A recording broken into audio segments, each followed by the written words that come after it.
this morning, great example. I texted you and I said, by the way, I might be a little late. Yeah. The weather's pretty sketchy between Dallas and West Palm Beach.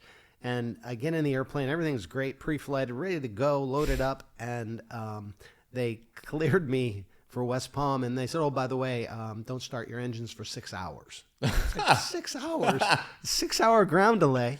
Now, somebody could have said, oh, geez, forget about it. I'm just, I would have called you up and said I can't come. Right. But I thought, well, Fort Lauderdale's not that far away. I'll just fly into Fort Lauderdale. Yeah. So I pivoted, and en route got a clearance to Boca, which is even closer than Fort Lauderdale. Right. And it all worked out, and I was, 30 minutes late. So we're still able to do this. About you that I get the sense is that you seem to have fun.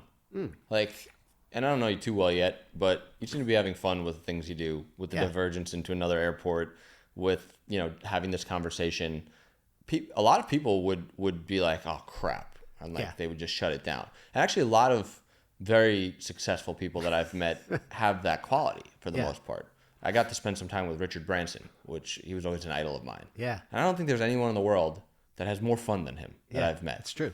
But I also think a lot of people have the misconception that to be successful, you have to be very rigid. You have to be very, this, that, whatever. And it's like, he's not. It's not that at all. No. It's not that at all. Yeah. I used to think that growing up, when I was a kid, but that's not the case at all. Do you intentionally try to find fun in a lot of things, or do you have any hobbies that, you really love doing, you love talking about? Like golf, I do all kinds of things, and but you're absolutely right. I just literally, the best way to describe it is when I wake up every day, I go, okay, what cool thing do I get to do today? Yeah. And it might be, it's such a broad range. Hey, maybe I'll go skiing. I haven't skied in a year and a half. Yeah. I'll go do that. Or, because I've learned how to, and it comes back to learning how to do things. I've learned to play virtually every sport. So tomorrow I'll play golf with some friends here because the weather's hopefully going to be good tomorrow. And otherwise I could jet off to a ski slope and go ski, or maybe I could just stay in and work on a piece of art. Yeah. The range is really, really broad.